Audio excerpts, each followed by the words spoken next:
Hey, Magic Makers, welcome back to another great show. Of course, I haven't even said word and word, but it's going to be great.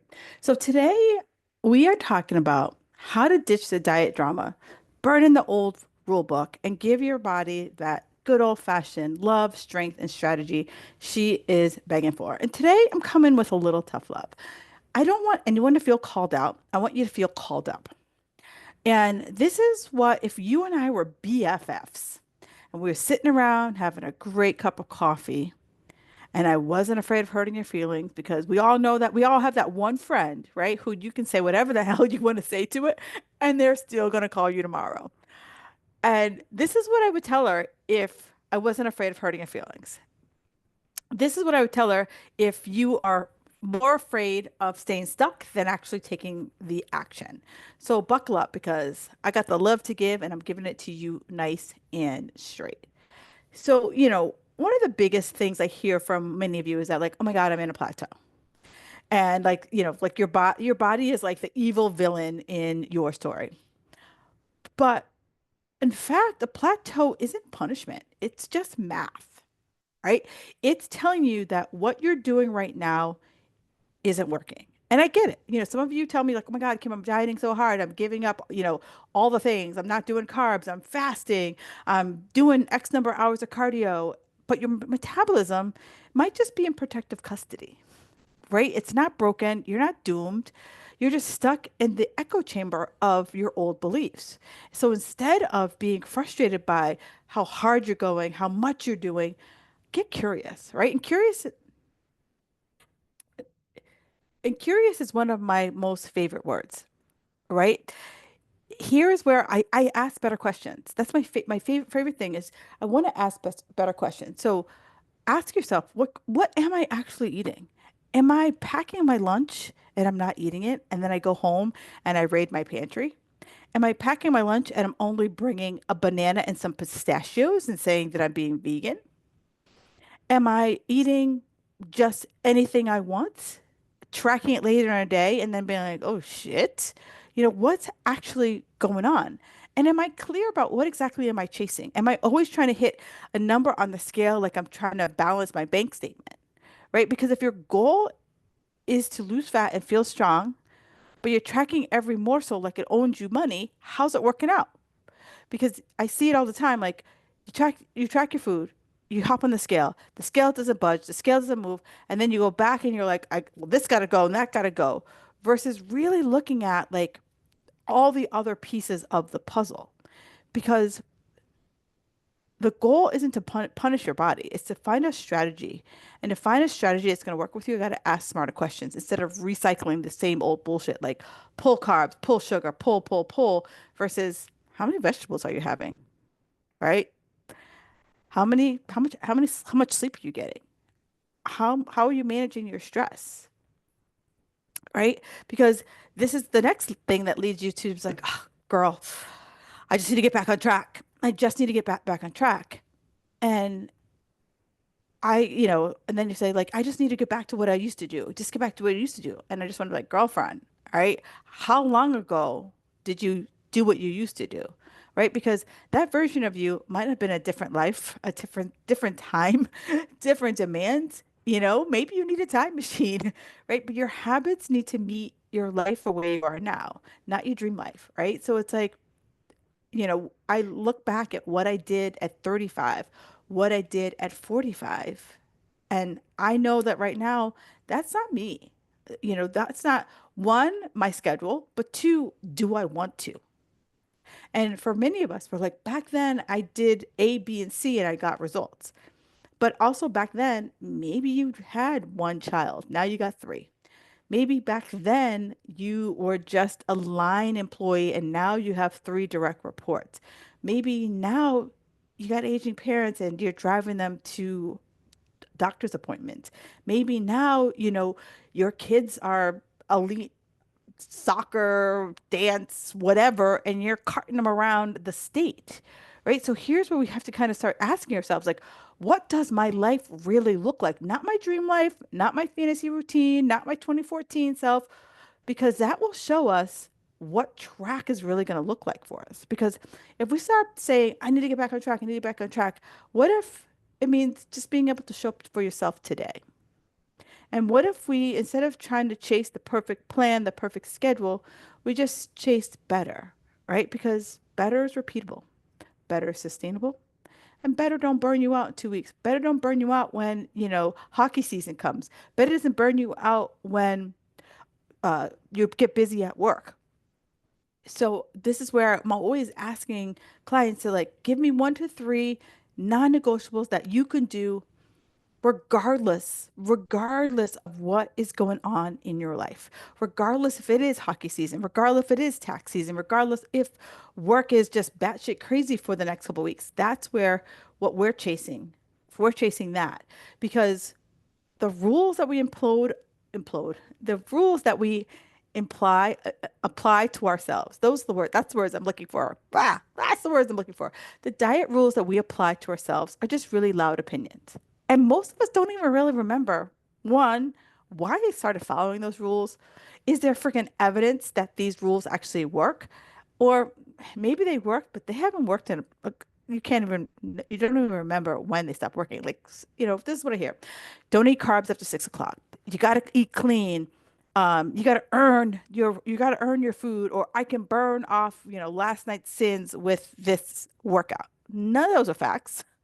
They're just stories. And if you've got like the receipts to show me what I just said is wrong, bring it on and I will eat my shoe. Right? Because some of these stories we've heard over and over again and we've mistook them for like the laws of physics, right? Like what goes up must come down. Fasting is if I do fasted cardio, that's the only way I'm going to lose weight. I don't know how many times I've heard that, but like the studies show it's not conclusive. Like some people do, some people don't. And a lot of it is that if you've been someone who's been, under eating for so long, you've been over exercising for so long, like your results are going to be mixed, girlfriend. And, I want you to ask yourself, like, you follow the rules, you did what you were told, but did it work? And if it's still working for you, I will shut the bleep up right now. But this is what I know. I read a book several years ago. It's called The Big Leap. And this quote still sticks with me because I too have my own stuff. Like, I don't want anyone to think that as I'm sharing this with you, this isn't stuff that I haven't gone through. This is not stuff that like sometimes creeps up into my life. But in the book, Big Leap, there's a quote that says, if I argue for my limitations, I get to keep them. Right. And I see it all the time with clients, right? Oh, Kim, I'm such a horrible sleeper. Oh, Kim, I suck at tracking. Oh, I'm an emotional eater. And then guess what? You stay that way until you stop letting those statements become your identity. All right. So great. If you're a horrible sleeper, give me one step that you can take, right? If you're passing out until the phone falls on your face, that's your signal to go to bed. If you're, watching TV on your couch and like passing out and the remote drops out of your hand, that's your sign to go to bed.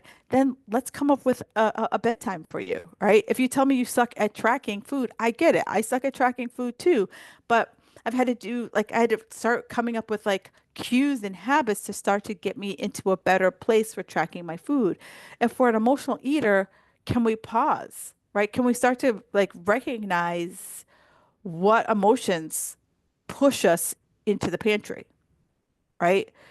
Because change doesn't happen because we wish. Change happens because we get sick of our own bullshit. And feeling the same feels worse than if we did something different. And when I say something different, I'm never that person who's going to be like, we're going to wholesale change your life. Okay, I used to be that person, but that was like Kim circa 10 years ago. Kim circa now, Kim circa in the last several years has been, let's meet you where you are. What feels challenging but doable right now? And let's stick with that until you're like, yeah, girl, I got this. And then we can add on, right? Most of you are like, Kim, give me the 500 things to do. And if I'm not doing 500 things, why bother? That's what's getting you in trouble, my friend. That right there. So prove to yourself, yeah, show me this one thing you can do, right? And I've shared this several times, and I am hard-headed, and this is what I had to do in order to prove it to myself. I had to say, I'm going to do, I went on that big trip, oh gosh, about over 10 years ago, and I was like, I'm going to only work out 3 days a week. See how it goes. It was an experiment, right? It was an experiment. Wasn't written on like stone tablets. It was an experiment that I was doing for 30 days. I'm gonna only work out 3 days a week. That's my bare minimum. I'm gonna get in 10,000 steps and I'm gonna eat a big ass salad every day for lunch. That was it. That's all I did. And that proved to me that just focusing on that made me less crazy. And I want you to think about like what are the 1 to 3 things that you could focus on that won't you make you feel less crazy, right? Because we're playing the long game, right? This isn't 12 weeks to X or 30 days to X, right? Because let's talk about the obsession with fast results, right?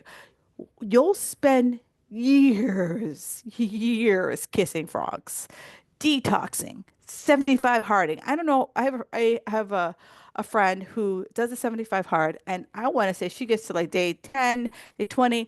And the thing I hate the most about the 75 hard, and I've done a whole podcast on it, and I'll link it in the show notes, is that if you miss one thing, you got to start all over again. And that to me, that's like I can't remember. It's like a Greek mythology, the guy pushing the rock up the hill. If you know it, tag me in the socials and let me know what it is. But the guy who he keeps pushing the rock up the hill. That's what 75 hard feels to me, right? You're going to do 75 hard. You're going to find another app. You're going to find another reset. And then you're going to balk and you're going to balk to me that when I say the real results takes 2 years, right? This is like in the last probably couple of years, I saw two like 40 something year old women who absolutely look phenomenal. And both of them are like, you know what? I gave myself 2 years. I gave myself a solid year just to figure my shit out. And then another year cycling through what I learned from the previous year. And they look absolutely phenomenal. So hear me when I say, you ain't tired. You're just chasing short-term highs, which burn you right the bleep out, and you're calling it a strategy. But what if you took the 2 years to transform your body and your relationship with food was actually the faster route? Just saying, right? And I had a woman call me earlier this year, and she said, "Kim, I only want to work with you for 30 days," and I was like, I don't do that. Right? My bare minimum commitment to work with me is at least 3 months because this is what I know. In the first 10 days, especially most of the women come to me, you're 40 something years old, you've been dieting for 20 years. I know that I'm going to teach you something different and it's not all or nothing. I know that you've been in the cycle of I'm rinsing and repeating the same shit that ain't working. So in the first 10 days, probably some people some more, I'm helping you learn a new rhythm, right? And you're going to stumble, you're going to trip, and no shame because trust me, been there trying to learn something new. I stumbled, I tripped. Probably for most people, the end of like 15, 16 days, you're going to be about 70 to 80%. You got this most days. And then that's when the real work begins, right? So we're already 3 weeks in.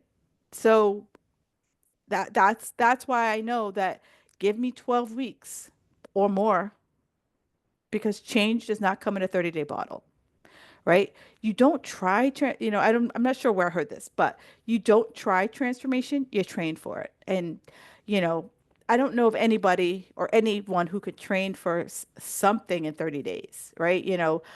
The when I was doing fitness competitions, the bare minimum we would accept anybody to work with us was 12 to 16 weeks. And even then, we had to look at you and be like, what do you look like? Because some people needed more than 12 to 16 weeks to get ready for the show. Some people, like, I had a client who we stepped on stage, my client Katie, she stepped on stage and she looked like olive oil compared to everybody else. And that moment on stage, I said, "How do you feel?" And she said, "I feel like shit." And I said, "Valid." And I said, would you give me a year to be back on the stage next November in a very different physique? And that was the first time a client blindly trusted me. And I will forever be grateful for Miss Katie Veazey for doing that. She gave me 1 year and we built the shit out of her body. And she was like, I was like, you're not going to step on the scale. You're not going to look in the mirror. You're just going to wear gray sweatpants and you're just going to be like, I'm building like a beast because we had a goal. And we had that goal. And guess what? 1 year, she stepped on stage and she placed top 5. So that's not my main focus anymore. But I do know that if you give me a year of focused attention, give me a year of not looking at that damn scale, give me a year of just doing the work, like putting the blinders on and just doing the work. Yeah, having those moments. Katie had those moments where she was just like, oh my God, oh my God. Yeah, I feel it. But we dig in, we lean in, and that's where the good stuff happens, right? That's where the good stuff happens because when we stop overcomplicating things, I don't know how many people I will give them a simple thing to do, like the three non-negotiables. And I'm like, hey, girl, give me your non-negotiables. And they'll come back with okay, I need protein. I need strength training. I need my walks. I need this. And I'm like, give me one to three. Like, what right now in your season of life feels good? I have teachers. So in the summer, their season of life is very different than when classes start back up again in the fall. I have, people who have really busy sports families. So when things are in season, they're like running around 3 days a week, carting their kids to practices of games and all the other crap that come with sports these days, right? So here's where we have to let something that I had to learn, like I had to learn the hard way that I don't need a 90-minute workout. I don't need several supplements. I don't need a green juice or a cold plunge or journaling under the full moon to be healthy, right? I need to find one to three things that I can do. Like, can I find 10 focus minutes to do something? Can I have protein with my breakfast? Can I have a bedtime that doesn't involve me scrolling till midnight, right? Busy isn't the problem. It's the story we keep telling ourselves about what healthy has to look like. And, I'm holding this up. I blame my phone, right? I could be scrolling right now. Oh, this is what I need to do, and that's what I need to do. Like, no, it's the story we keep telling ourselves. So my goal is boring basics, like boring basics. Let's simplify it. Let's get real and let's make this doable AF versus chasing, chasing, chasing, right? Because the more you keep dipping your toe into healthy, the longer it's going to take, right? You can't dabble your way to change. If I dip my toe in and you never get wet enough to swim, like, how do you, like, I get it. Like, I will never swim in the ocean. Yeah, if you see me swimming in the ocean, call 911. There is a problem. There's a problem on land for me to be in the ocean. But if I just keep dipping my toe and like, am I gonna get in? Am I not gonna get in? Am I gonna get in? Am I not gonna get in? Right? You just decided you're not gonna get in, right? You're gonna keep chasing hacks that are gonna like build you a raft or build you a float instead of building the habits that are gonna make you able to swim. You're going to trade urgency for patience. You're gonna always be confused because you're trying to put together 50 things instead of getting crystal clear on what is your ultimate goal, right? What is your ultimate goal? And can you connect with that goal? Like, can you feel that in your soul? Like, can you be like, this is my why? You know, um, I always ask my clients what their why is. And like your why is when it's 80 degrees outside and you are at 6,000 steps and you're like, I don't want to go outside. It's 80 degrees. But you're like, I know that it's only 4,000 steps and I know I can get 4,000 steps in 15 minutes. And so, like, I'm going to suck up the heat for 15 minutes. Like, that's what I want you to think about, right? That's your why. Like, your why is like, oh, yeah, the easy to do stuff and then not so easy to do stuff, right? So that we can really focus on making progress and less about like, oh, the weather's not perfect. I only like to walk in 70 degrees. Like, that's what I want to do. That's where I want us to really kind of start leaning in that I want to get clear about what it is that I'm working towards. Like, what exactly am I trying to achieve? Can I connect with it? Like, what is my why? Not because I want to look hot in a swimsuit. I'm not saying that that's a bad goal, but I'm saying, why do you want to look hot in a swimsuit, right? Is it for you? Is it for some type of external validation? Like, why exactly? Because your why is what your motivation is. Your why is going to get you out of bed on a 5-degree day in February. I live in Boston, or a 90-degree day in Florida, right? I also have to have the courage to do something different. So many times, women step on the plank. You're on the edge of the precipice of change. And to really cross the ditch there, to do something different, to get to the other side, requires you to have the courage, right? The courage to do something different so that we get the results that we want. Because if I keep rinsing and repeating the same stuff, I'm going to get the same shit. And, change isn't exactly like radical, right? I'm not a big fan of radical. I'm a fan of, all right, let's kind of, again, meet you where you are. If focusing on just having protein for breakfast is where you are right now, protein for breakfast it is. If getting in 10,000 steps of where you are right now, 10,000 steps it is, right? You decide the pace. And, as I wrap up this show, I have a coach said to me years ago, and there's always these like little things that I repeat in my head when I find myself getting a little spun up. And it's like I have to pick my pace to make peace with it. And for so many of us, we pick a pace and we get pissed, right? I have to look at the season of my life, and every 90 days, I'm like, what's going on? What does this season look like for me? And is it a busy season? Okay. Knowing it's a busy season, I know I can only focus on these three things. If I have a little bit more flexibility in my schedule, a little bit more fluidity in my schedule, I could open up and I'm like, all right, now I can focus on these four things, maybe these five. I could start trying a new habit, right? But it's like I always have to come back to my core, right? That's really what this ultimate message is for because you're not broken, my friend. You're not failing. You are just stuck in a story that no longer serves the woman that you're trying to become. So tell me, are you going to keep starting over and over again, or are you going to finally start doing different, right? You like this podcast is called Fit Girl Magic. And the reason why I call it Fit Girl Magic is because the magic is inside you. So many women come to me looking for magic outside of them, that a coach is going to give them the magic, a diet is going to give them a magic, a workout's going to give them magic. No, girlfriend, you are the magic. So let's train for the life you actually want. Let's train for the life where you're not stressed out about every morsel you put in your mouth. You're not freaking out when you step on the scale if it goes up a pound or two. You're like, I got this, right? You are so locked in to how you want to feel in your life. And if this is like resonating with you, reach out to me because I know that I can support you to get you where you want to go. And if this hits you in the soul, if this is like the best friend you wish you had, share it out. Send it to your BFF and be like, girl, if we were sitting down, this is what I would say.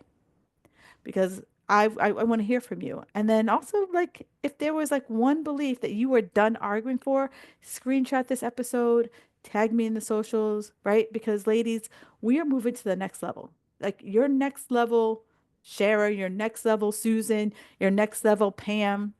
She's waiting for you. Won't you stop dipping your toe and dive in? All right, magic makers, I got you. I care about you. And I want to stop seeing every woman struggle and just feel freaking amazing just the way I see you. All right, enjoy the rest of your day, and I'll talk to you next week.